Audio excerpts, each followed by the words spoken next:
по-скоро интересно процесите, които доведаха до това въобще да има чуваемост за тези алтернативни.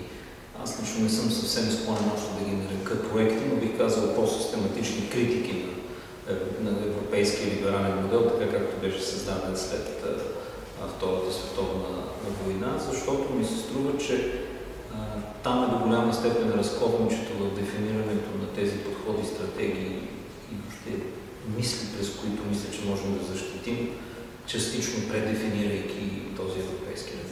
Специално по отношение на Европейския съюз, ако го коментираме отделно от така по-широкия европейски контекст, според мен има две важни неща. Първото е, че през последните 15-20 години Европейския съюз беше и започна да бъде еднозначно интерпретиран като главен субект на глобализацията, т.е. като процесът, чрез който започват да се развиват на европейския континент динамики и събития, които притесняват различни групи хора в нашите общества. И тогава, когато започнаха да възникват тези кризи, на които Европейския съюз следваше да реагира, той всъщност ги завари с една структура на правомощията, липса на политически консенсус, която да му позволи да реагира на тези кризи. Европейския съюз може да бъде мислен наистина като активен субект, който допринася за глобализиращи процеси, доколкото в него има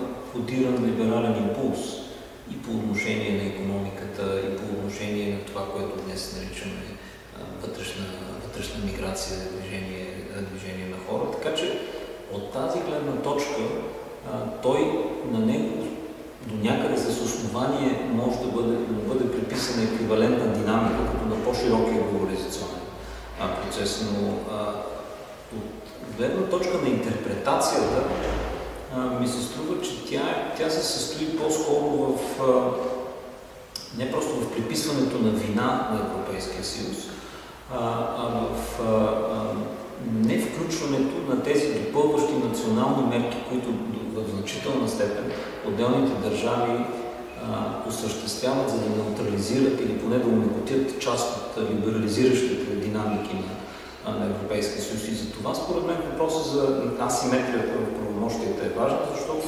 Европейския съюз от една страна отваря процеса на движение, дава възможности на европейските граждани, но от друга страна мълчи тогава, когато трябва да бъдат формулирани различни реакции на някои от ефектите и последствията от това свободно движение на хора. Така че ми се струва, че в някакъв смисъл има и двата.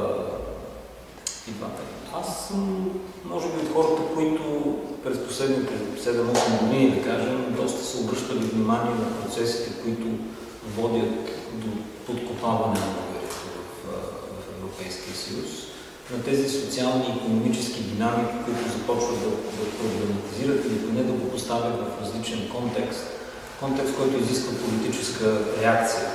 Така че бих казал, че много от процесите, особено конкретно по отношение на Брекзит, които доведаха всъщност до Брекзит, за мен лично не бяха голяма изследователска изненада, но разбира се, както и при много други хора, мисля, че в последния момент, в който трябваше да дадем някакво окончателно становище какво всъщност ще се случи, до голяма степен излязахме от изследователската поза и започнахме да търсим някакво упование в това, което може би ние грешно мислим като здрав разум от една твърде специфична гледна точка на нашето наблюдение и интерпретация за това, което е Европейския съюз и неговите ползи.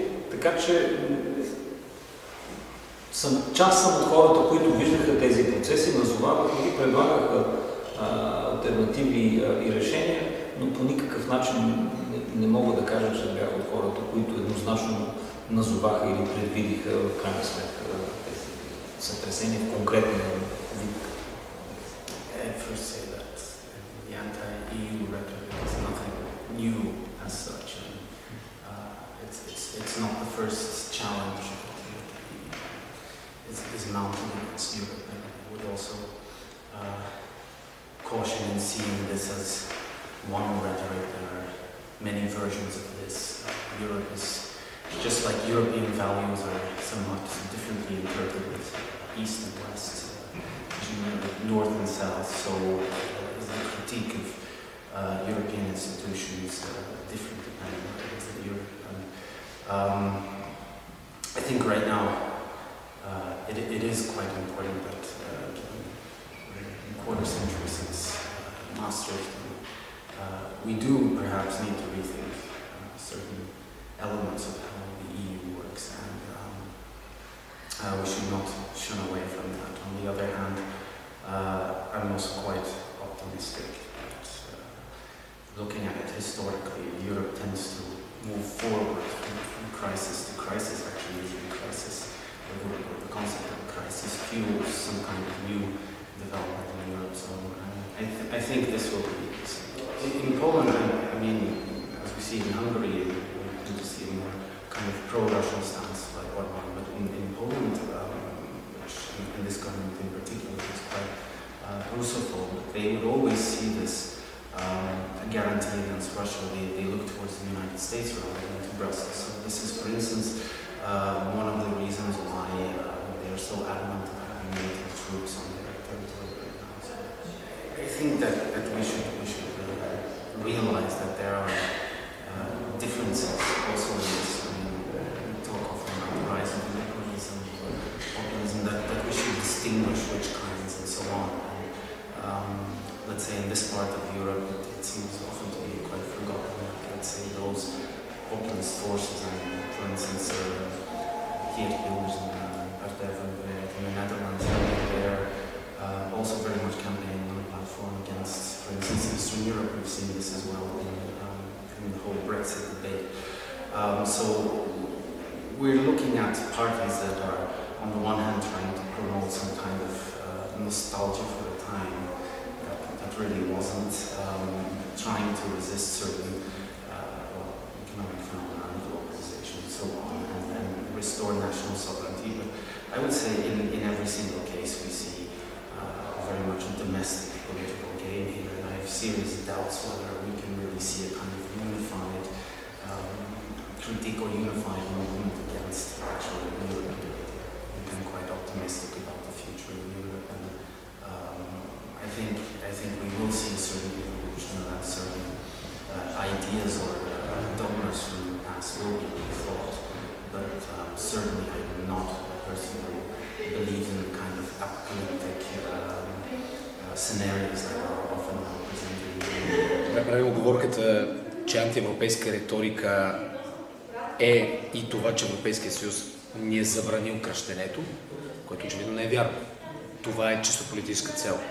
Това, което предлага критичната към сегашната ситуация, към сегашната работа на Съюза на институциите политическа група, към която принадлежа и аз, е предоговаряне на част от договорите, които формират Съюза на институциите, ясно разграничаване на правата на задълженията на институциите, подредба на задълженията на комисията, подредба на задълженията на съвета, слагане на граници, не граници между държавите, а на граници на сливане на правомощия.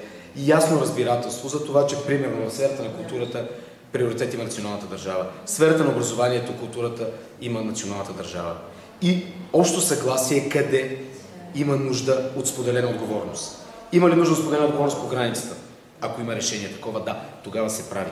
Има ли нужда от споделена отговорност, да речем здравеопазването? Ако има нужда, да, се прави. Ето това трябва да се случи.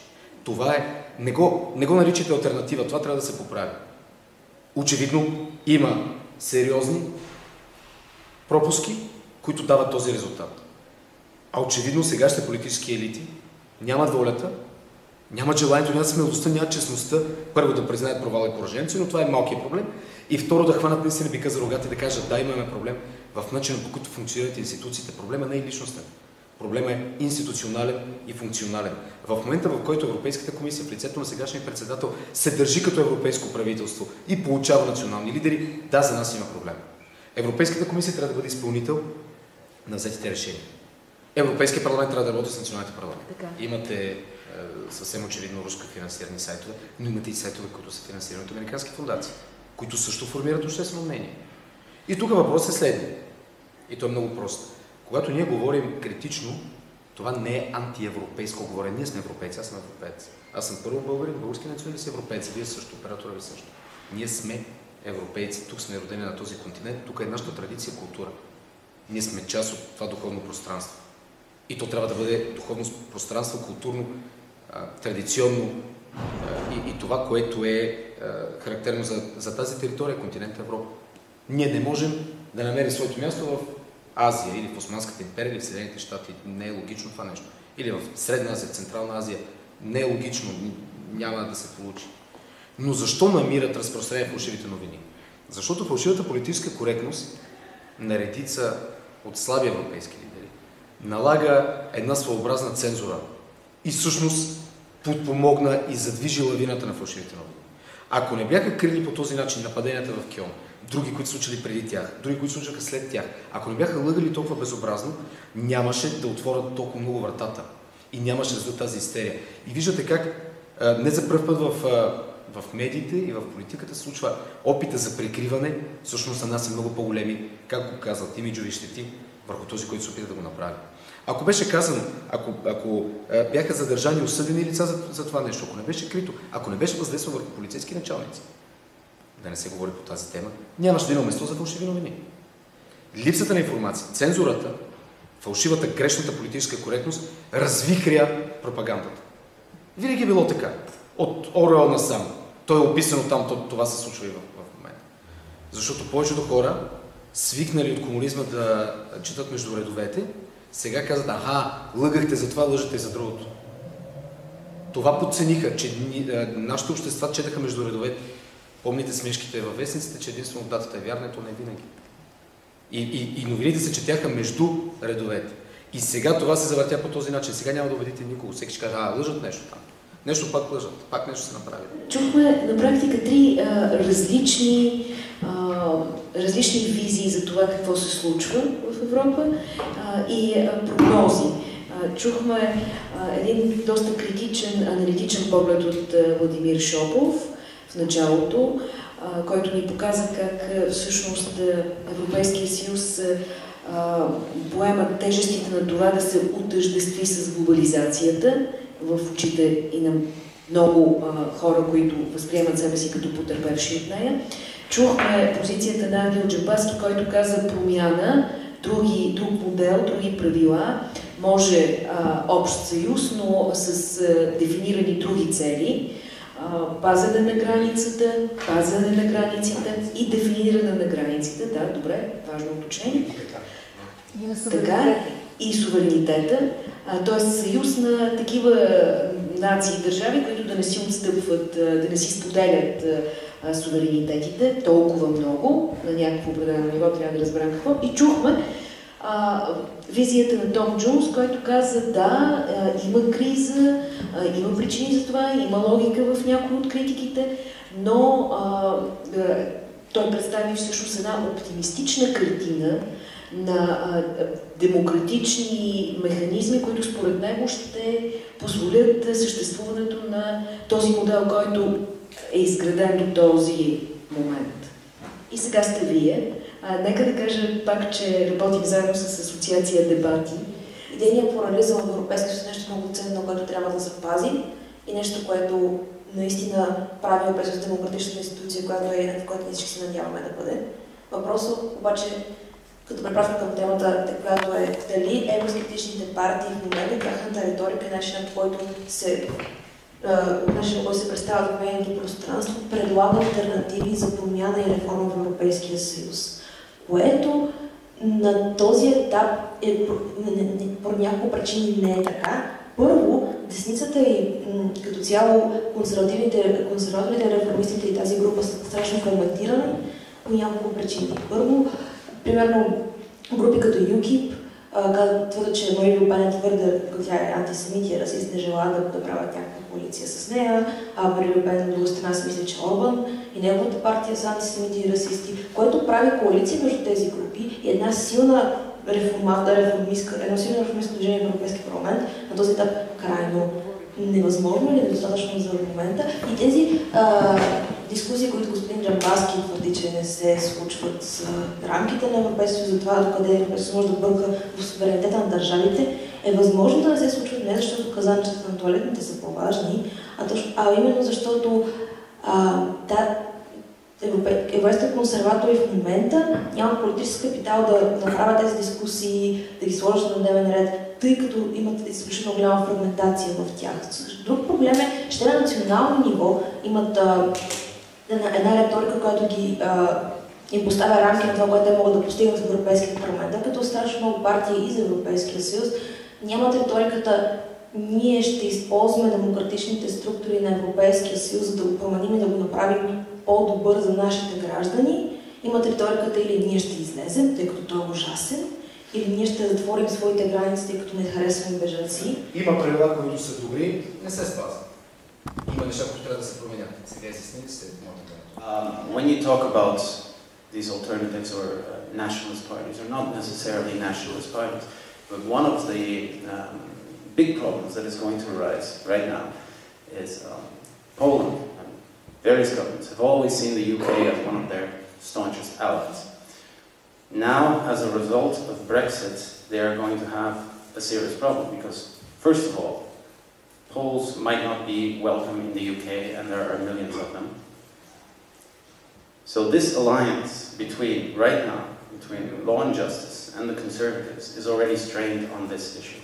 Според мен темата е, така меко казано, така малко некоректна, защото на мен ми звучи като алтернатива ли е велицата на лъжицата. В смисъл, че антихейтърската риторика алтернатива ли е един изграден демократичен механизъм.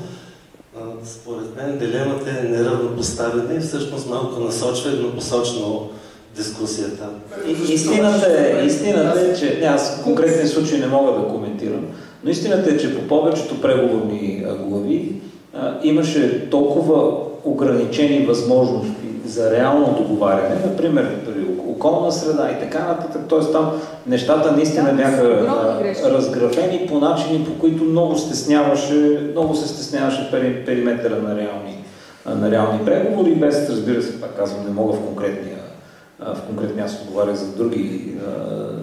за други глави, но е факт, наистина аз съм склонен да приема вашата оценка, че за съжаление България още дълбоко не се е научила как да бъде активен участник в процеса. Ние по-скоро администрираме нашето членство, ние не го управляваме, но това за съжаление в някакъв смисъл и отвъд политически обяснения, но затова не е просто поведение на правителството. I have not heard an alternative. We might get to see an alternative soon with Brexit.